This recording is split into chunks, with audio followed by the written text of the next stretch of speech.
Hello 11th class.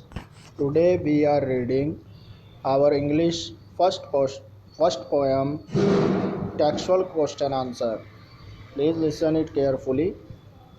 The first question is, what does the word cardboard denote in the poem?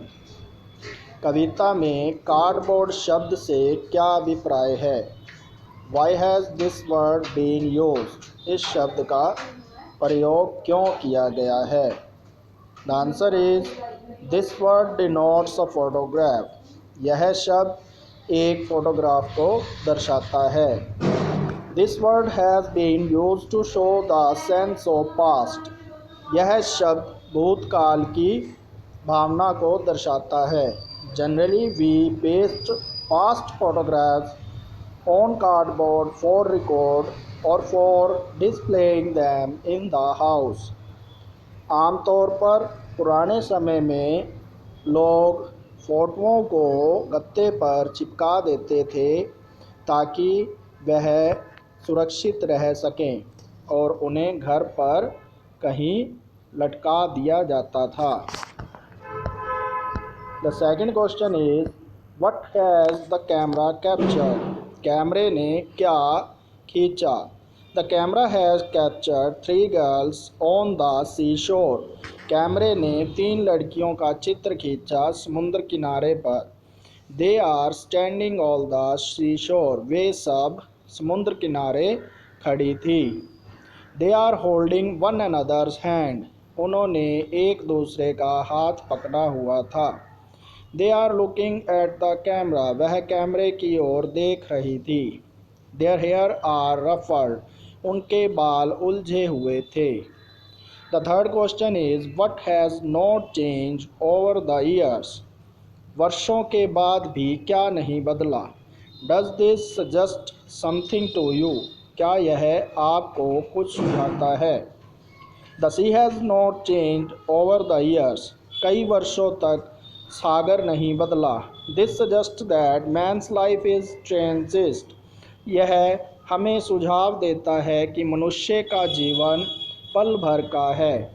On the other hand, दूसरी ओर, nature is permanent. और प्रकृति जो है वो स्थायी है. Question number third, the poet's mother laughed at the snapshot. कवित्री की माँ फोटो को देखकर हंसी. What did this laugh indicate? उसकी हंसी क्या दर्शाती है? When she looked the photograph after many years. कई वर्षों बाद जब उसने तस्वीर को देखा तो वह हंसी. This indicates that she remembered her past.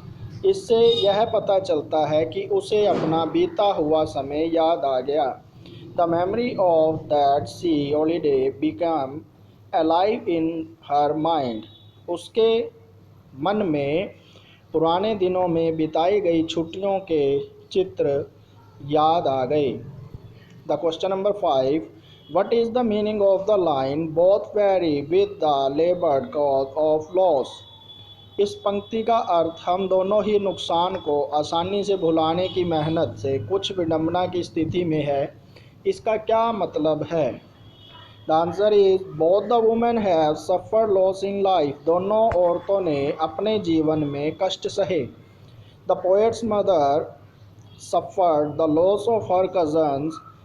कवित्री की माता ने अपनी कज़न को खो दिया. But she laughed. लेकिन वह मुस्कुराई. And tried to make it easy. और उसे बहलाने लगी. In the same way. उसी तरह द पोएटेस इज सैड. कवित्री भी उदास है. At the loss of her mother. उसकी माँ को वह खो चुकी है इसलिए वह उदास है. बट लेकिन she also tries to forget it. वह इसे भूलने की कोशिश करती है. What does this circumstance refer to? यह परिस्थिति किस बात का जिक्र करती है? Answer is the circumstances refer to the death of the poetess mother. यह परिस्थिति कवित्री की माँ की मृत्यु का वर्णन करती है. So all the students, please write these question answers in your notebook. Stay home, stay safe. Thank you.